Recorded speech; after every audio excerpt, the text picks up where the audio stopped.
오늘은 신약성경 155페이지에 있는 요한복음 7장에서 이제 8장까지의 말씀입니다. 신약성경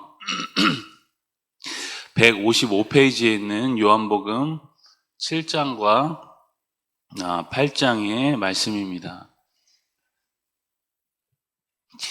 우리 먼저 7장부터 살펴보겠습니다. 7장은 이스라엘의 3대 명절 중에 하나인 이 초막절을 배경으로 예수님의 가르침과 또 그에 대한 사람들의 반응에 대해 이야기합니다. 예수님은 현재 이제 유대 사람들이 자신을 죽이려고 했기 때문에 유대 지역을 피해서 이제 갈릴리에서 사역을 하고 계시죠. 그런데 초막절이 다가오자 예수님을 믿지 않던 형제들이 예수님께 말하기를 이제 유대로 올라가 이적을 행하여 스스로를 세상에 드러내라, 그렇게 이야기를 합니다.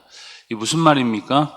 예수님께 이제 너무 핍박당하지 말고 이제 지름길로 좀 가라. 너의 능력을 보여주면서 지름길로 좀 가라는 거죠. 너무 돌아가지 말고 편하게 능력들을 나타내면서 적당히 자신을 드러내면 좋겠다는 거였습니다.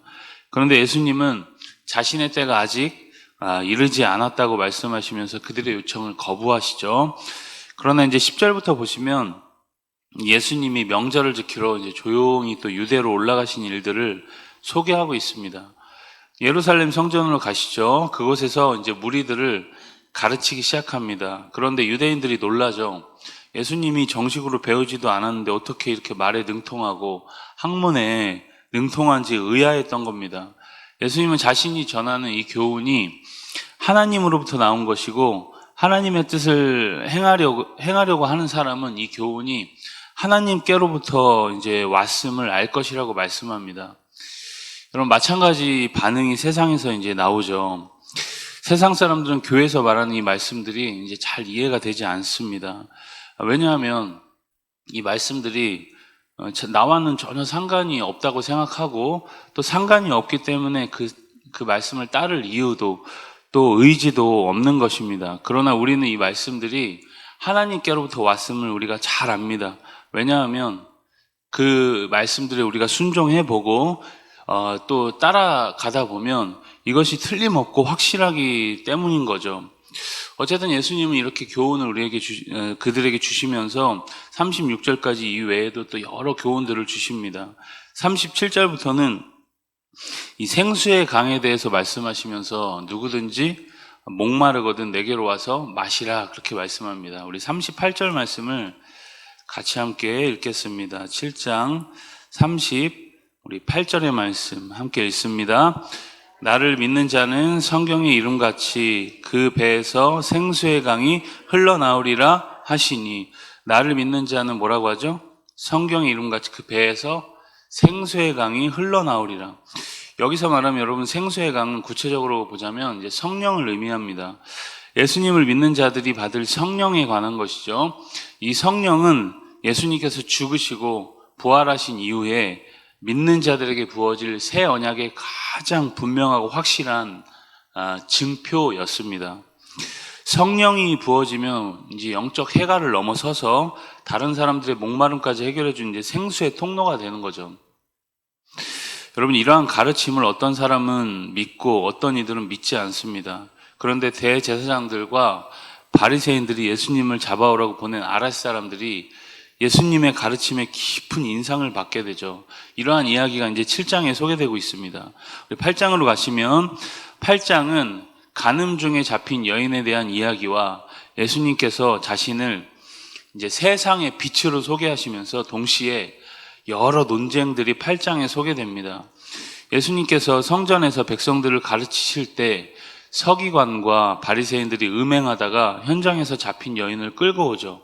그리고 이 여인에 대해서 예수님께 판단을 요구합니다. 모세의 율법에서는 이 간음하면 돌로 치라고 했는데 만약 예수님이 이 여인을 죄 없는 것으로 하면 이제 율법을 무시한다고 비판할 거고, 또 돌로 치라고 하면 당시 여러분 사형 선고는 로마의 권한이었기 때문에 로마의 법을 어긴다고 또 공격할 수 있는 이제 어찌 보면 함정 질문이었던 거죠. 이 곤란한 상황에서 예수님은 몸을 땅에 굽혀서 무언가를 열심히 쓰시죠. 그리고 말씀하시기를 너희 중에 죄 없는 자가 돌로 치라 그렇게 말씀합니다. 이 말씀에 사람들이 이제 양심이 찔려가지고 모두 그 자리를 떠나게 되죠. 그리고 예수님은 여인에게 이제 이렇게 이야기합니다. 나도 너를 정죄하지 아니하노니 가서 다시는 죄를 범하지 말라 그렇게 이제 말씀하는 거죠. 전혀 이제 죄의 대가를 묻지 않으시고 용서해 주시고 용서해 주셨다 끝이 아니라 이제 가서 죄 짓지 말고 또 그 사랑 기억하며 살아가라는 그런 요청이었습니다. 12절부터는 예수님께서 이제 자신을 세상의 빛으로 소개하시죠. 예수님이 여러분 세상의 빛이라는 것은 여러분 어찌 보면 반대로 생각해 보면 예수님 없는 세상은 어둠이라는 거죠. 여러분 아무리 밝은 것 같아도 예수님 없는 것은 여러분 어둠이라는 겁니다. 바리새인들이 이러한 예수님의 발언이 참되지 않다라고 비난합니다. 그러나 예수님은 자신이 어디서 오고 또 어디로 가는지 알기 때문에 자신의 증언은 참되다라고 이제 반박하시고 자신을 보내신 아버지께서도 이것을 증언하신다고 말씀합니다. 바리새인들은 육체의 눈으로 예수님을 판단하고 있기 때문에 예수님의 말씀도 행동도 이해하지 못하는 거죠.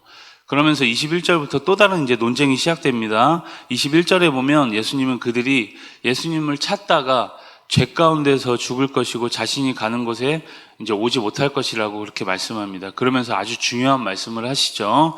우리 8장 24절의 말씀을 같이 함께 읽습니다. 8장 24절입니다. 시작. 그러므로 내가 너희에게 말하기를 너희가 너희 죄 가운데서 죽으리라 하였노라. 너희가 만일 내가 그인 줄 믿지 아니하면 너희 죄 가운데서 죽으리라. 내가 그인 줄 믿지 아니하면 너희가 죄 가운데서 죽으리라.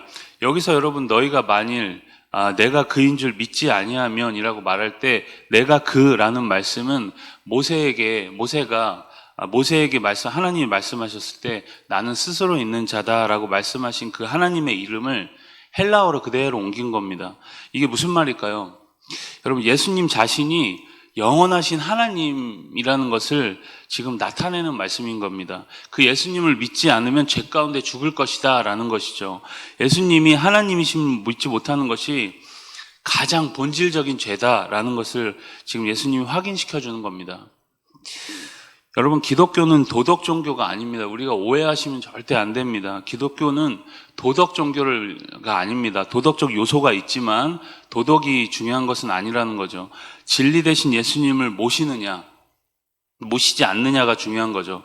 그러면서 31절부터는 이 진리에 대해서 길게 설명합니다. 진리를 알면 진리가 너희를 자유롭게 할 것이다. 이러한 진리 논쟁 가운데 예수님은 자신이 인자로서 십자가에 들린 후에야 그들이 내가 그인 줄 알게 될 것이다 라고 말씀합니다.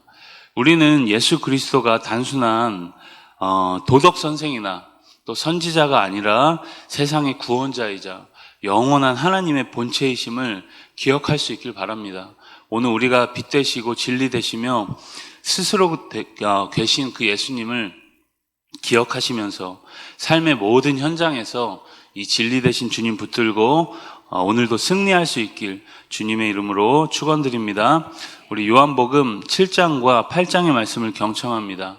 주의 말씀은 내 발의 등이요 내 길의 빛이니이다.